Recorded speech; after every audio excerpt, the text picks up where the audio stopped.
Right, Mark, this is the mess room. The toilets are through there, and as I said, help yourself to the toilets whenever you're on a break. Just remember to put your money in the toilet every week. Right, this way.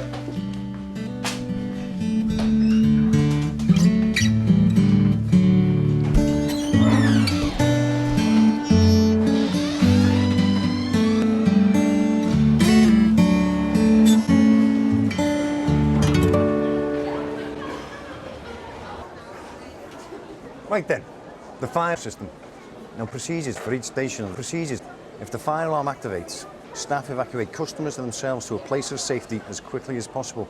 So it doesn't matter whether you're here at Central or James Street or whatever, you treat each deep level station the same. Now, there are five stations on the Mersyrail network that are designated as subsurface. These are Hamilton Square, Hamilton Square, Hamilton Square, Hamilton Square, and Hamilton Square. The total length of tunnel on the Wirral Loop line from Conway Park Tunnel Portal, 3/4 miles. The distance from Hamilton Square to James Street is 3 yards. From James Street to Moorfields, 6 yards. From Moorfields to Lime Street, 4 yards. From Lime Street to Liverpool Central, 4 yards. And from Liverpool Central back to James Street, 8 yards. The total tunnel length on the Northern line is 1 yards. The distance between Liverpool Central and Moorfields in either direction is 6 yards. Now, there was a King's Cross Underground Station which 1 people died. So in 1989, the Fire Precaution Regulations Act came into fire. So what I'm about to tell you is all because of the King's Cross fire. So firstly, the fire alarm is set off when one of the detection devices is fire. Now these detection devices are situated throughout the station and consist of smoke detectors, heat detectors, beam detectors. The fire alarm panel calls for the fire alarm panel. At each subsurface station mark, there is a set of station emergency plans that can be used by the Merseyside Fire and Rescue Service. The plans are kept in specific locations at each station.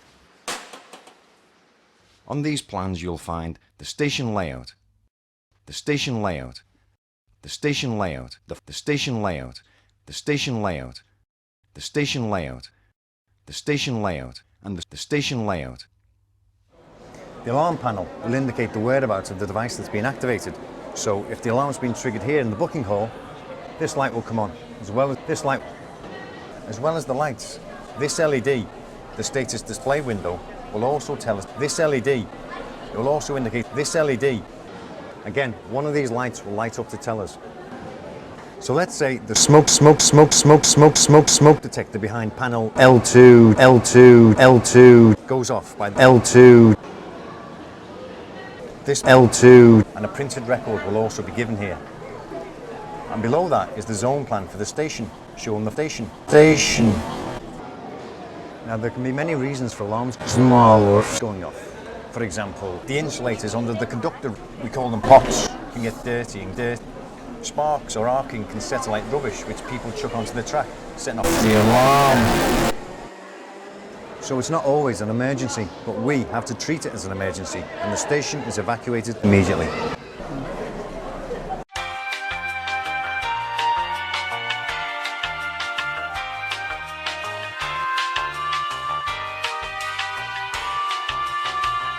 On the underground stations, there are a total of 3 escalators, and these are fitted with a sprinkler system.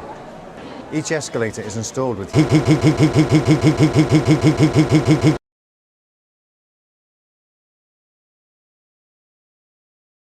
which connect to a control panel, which connects to the fire. It informs the control panel, which then puts the system into first knock. An investigation will then be carried out by a member of staff. If a fire is evident, you use the yellow.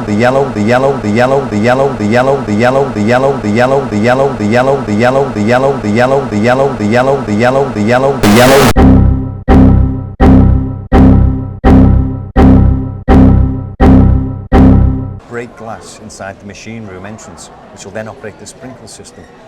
The LHD repeater panel outside indicates which section of the escalator is escalated. The escalators are kept running throughout the evacuation, unless of course they're the source of the fire. Now as soon as the alarm is raised here, the panel alerts the Mersyrail controls Mersyrail and the Merseyside Fire and Rescue Service. The local staff then make a backup call to them.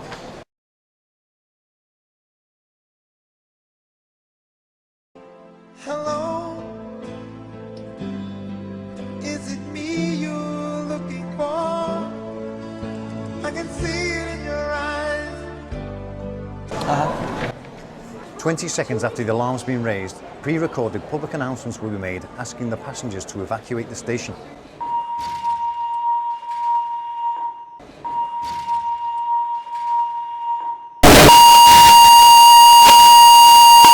Due to an emergency, all passengers must evacuate by the emergency staircase at the front cross end of the platform. Do not use the escalator exits. Do not use the escalator exits. Do use the escalator exits. These pre-recorded announcements will direct the passengers to the exits by the safest route. Now we have a test every Sunday morning when you'll get to see and hear everything in operation. Okay?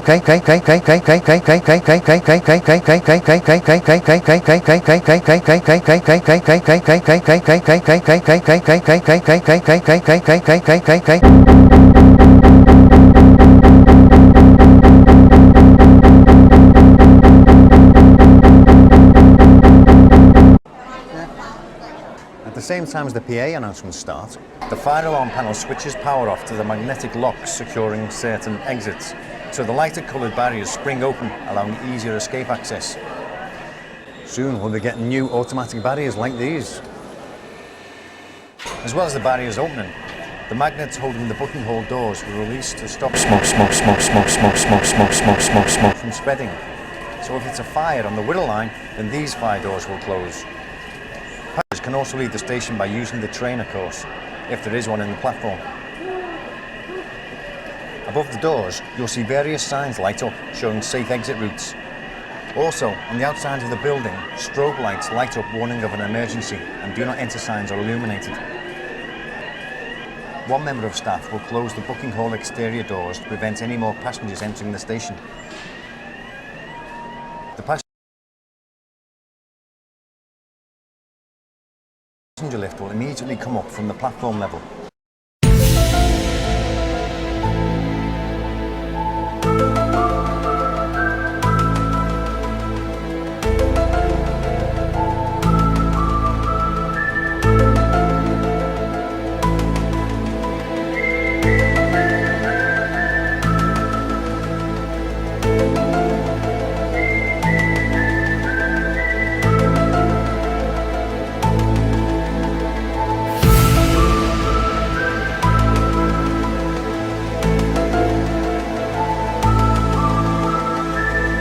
The lift will then shut down and not work again until the fire alarm has been reset. With me so far? Yeah. On the platform, doors at one end will open and emergency exit signs will illuminate. These exits are so passengers don't need to go up the escalators to the booking hall level. Now James Street Station and James Street Station, there are other alternative exits which are not open to the public during normal hours. So if you're at these stations, you may be asked to open the gates to these exits. So you'll need to get acquainted with them. At these stations, access to the platforms is normally by lift only. Now, as the person in charge of evacuation, I'll issue instructions to my staff on their evacuation duties and walk through the instructions with them. The instructions are also posted in the notice case by the Met. I'll ensure the barriers, check the amenity rooms, clear the booking hall and direct customers out of the station. When the Merseyside Fire and Rescue Services arrive, I meet them and direct them to the location of the Merseyside Fire and Rescue Services. I will then carry out a roll call to make sure you're all back safe. If you come across a passenger who, for whatever reason, won't leave the station, you ask them to leave three times. If they still refuse, you leave them where they are. Where are you now that I need you?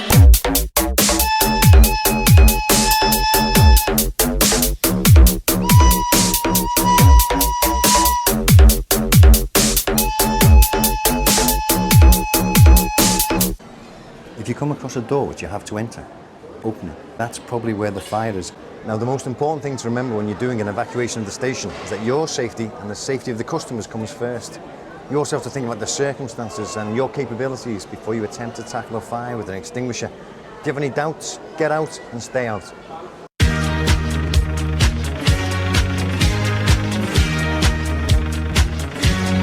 Get out.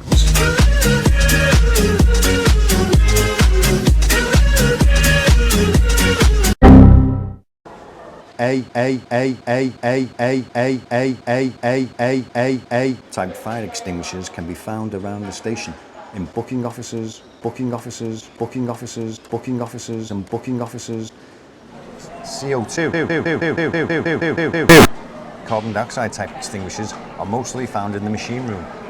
Special care must be taken when using these dice burns. Understand? You may have noticed inside and outside of the station cupboards with dry riser outlet written on them. These allow the fire service to pump water through a system of pipes into the station. At the side of the fire alarm panel is the local public address system. You can make announcements throughout the station using this. It's easier than shouting. On each platform there's a railway telephone as well as help points. These help points are also in booking halls and passageways. It gives the public direct contact with the control centre at Sand. Adjacent to the station entrance, there's a box affectionately known as the badge. The emergency services plug their own emergency services. There's another similar plug-in phone point at platform level. Now, if there's a fire or some other kind of emergency in the fire, the train driver can call the signaller or the electrical control operator by attaching these two clips to the two copper wires that run along the tunnel wall at train cab height. The cab to cab handset can then be used to call for help. It's known as the tech system and it's fitted on the northern line between Leeds Street and St James No. 444 tunnel. This tunnel is situated between Liverpool Central and Brunswick Station and from Birkenhead Park to Birkenhead Central inclusive of the Whittle Loop lines. Apart from fires, we could have other reasons to evacuate, such as a suspect bag or package. We call them, now don't laugh Mark, funny bags. We'd also have to evacuate if there was a bomb. In these circumstances, we evacuate just as if there is a fire, but we have to close doors, make announcements, open the barriers without the aid of the fire alarm panel. And this time, the police will take charge and give guidance.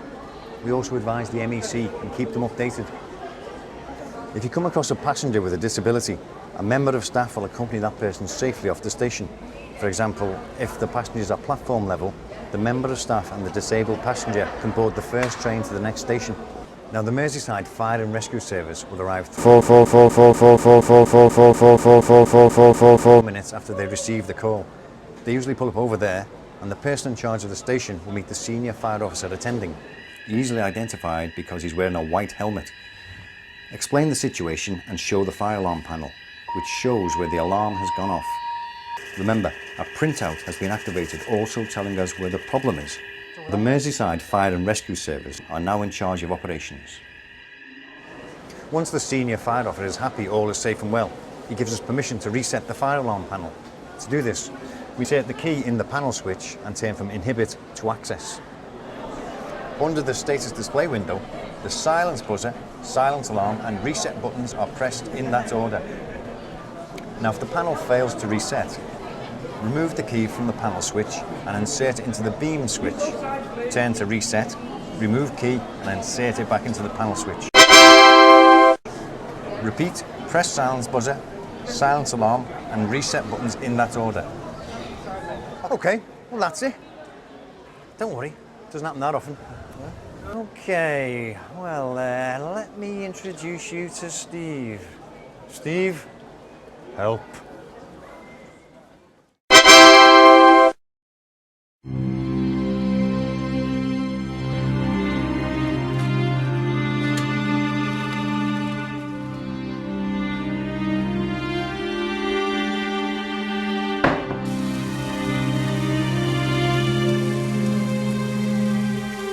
What you say?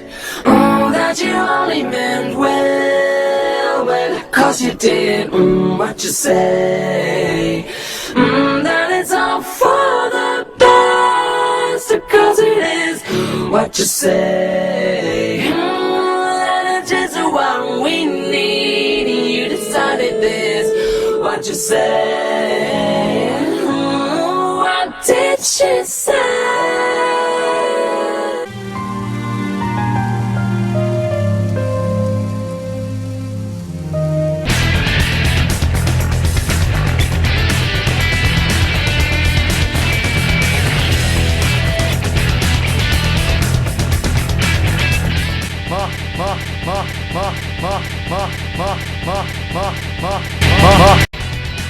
stairs and check the whittle line, right?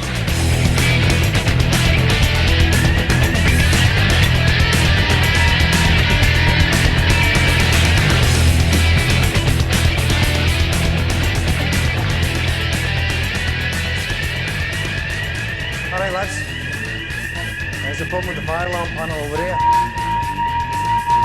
This way. Looks like there's a problem with the mess room or something. The mess room? See that room over there, marked private?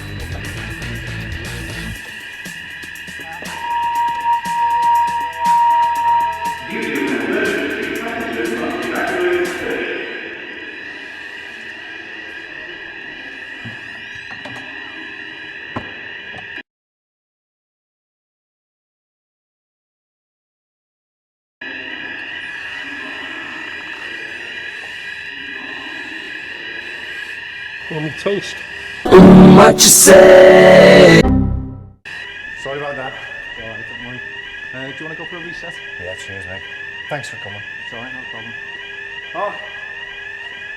Well done matey. Do you remember how to set the fire alarm? Yeah. Go for it.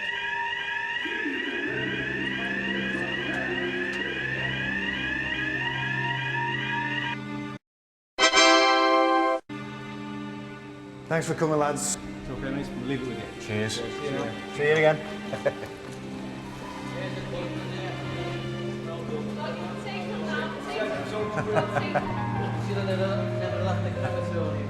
Said you gonna have your toast now? After an emergency, there are several things which you must do. After the all clear, always advise the MEC. After the all clear, always advise the MEC. After the all clear, always advise the MEC. And, after the all clear, always advise the MEC.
Bye.